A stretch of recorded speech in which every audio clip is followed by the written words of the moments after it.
Rich dad poor dad एक personal finance classic book जो कि लिखी है रॉबर्ट कियोसाकी ने।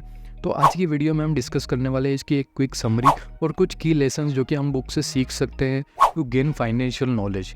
देखो, ये जो बुक है ना, ये रिवॉल्व करती है around his two dad. First उनके बायोलॉजिकल डैड जो कि पुअर डैड, सेकंड उनके जो बेस्ट फ्रेंड के डैड थे रिच डैड।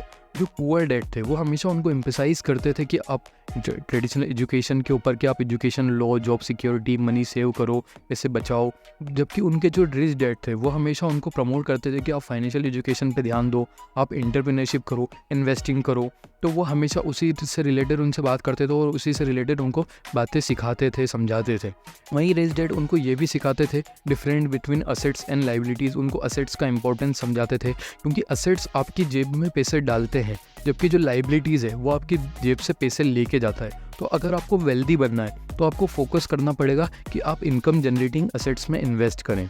रॉबर्ट कियोसाकी ने एक और कॉन्सेप्ट इंट्रोड्यूस करा था, रेट रेस, वेयर जहाँ पे लोग बहुत मेहनत करते हैं, पैसे कमाते हैं, पर आखिरी में वो अपनी सारे मनी स्पेंड कर देते हैं उन लाइबिलिटीज़ पे और वो ट्रैप हो जाते हैं उस रेट रेस में। रेट रेस में कैसे, जब आप बहुत मेहनत करके पैसे कमाते हो पर आप कहीं पे आपका लोन है, कहीं पे आपका कुछ पेमेंट है, कहीं आपका एक्सपेंस है, ये सारी चीज़ आप जब अपनी लाइफस्टाइल को मेंटेन करने के चक्कर में आप इन्वेस्टमेंट्स नहीं करते हो वो, तो वहीं आपके अमाउंट जो आपने कमाया है वो ख़त्म हो जाता है, आपकी लाइबिलिटीज़ में ही सारा खत्म हो जाता है और आप इन्वेस्टमेंट नहीं कर पाते, फाइनेंशियल को समझ नहीं पाते, तो आप फिर रेट रेस में ही रह जाते हो। तो आपका जो गोल ये होना चाहिए कि आप इस रेट रेस को एस्केप करो।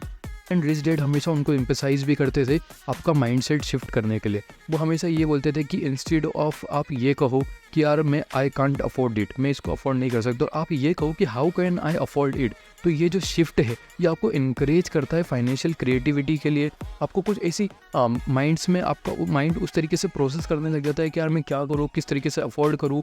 आपके सामने कुछ प्रॉब्लम्स है तो आप उसको सॉल्व करने की कोशिश करते हो। तो इसीलिए हमेशा वो माइंडसेट शिफ्ट की बात करते हैं। और कियोसाकी हमेशा अपने रीडर्स को इनकरेज करते हैं कि अब अपना खुद का बिजनेस स्टार्ट करो, इन्वेस्टमेंट्स करो, एंटरप्रेन्योरशिप करो। ये आपको एक बहुत अच्छा पोटेंशियल दे सकती है जो कि फाइनेंशियल सक्सेस आप ले सकते हो compare to your traditional employment. और हमेशा उनको सिखाते थे कैलकुलेटेड रिस्क के बारे में। कैलकुलेटेड रिस्क बहुत एसेंशियल है आपकी फाइनेंशियल ग्रोथ में। अगर देखो आप रिस्क को अवॉइड कर लेते हो तो फिर आपकी जो पोटेंशियल है ग्रोथ करने की, वेल्थ बनाने की, वो खत्म हो जाएगी। जब अगर आप रिस्क ही नहीं लेते, जैसे आपके पास कोई बिजनेस प्लान है, आप ये सोचते हो कि यार मैं बिजनेस प्लान करूंगा तो बहुत रिस्की, यार गलत हो सकता है, मेरे पैसे डूब सकते हैं, तो आप वो करते ही नहीं हो, छोड़ देते हो।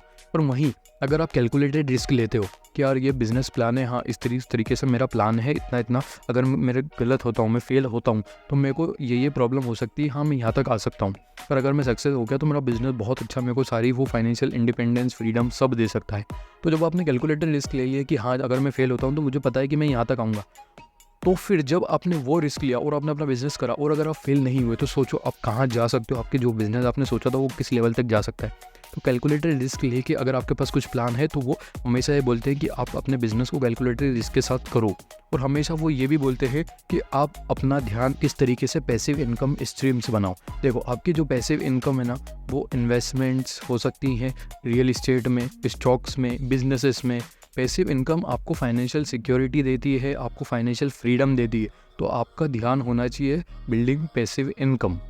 और एक लास्ट जो हम बात करते हैं कि पे योर सेल्फ फर्स्ट। जितने भी आपके बिल्स हैं, एक्सपेंस हैं, जो भी पोर्शन ऑफ इन्वेस्टमेंट है, सेविंग है, कुछ भी करने से पहले आप प्रायोरिटाइज करो कि यार मैं अपने आप को सबसे पहले पे योर सेल्फ फर्स्ट, जो कि आपके फाइनेंशियली फ्यूचर के लिए बहुत अच्छा होगा। जैसे कि अगर आपकी सैलरी मतलब 1 लाख रुपये महीना है, ठीक है, 1 लाख रुपये महीना है तो आप 10% उस सैलरी का अलग से निकाल लो।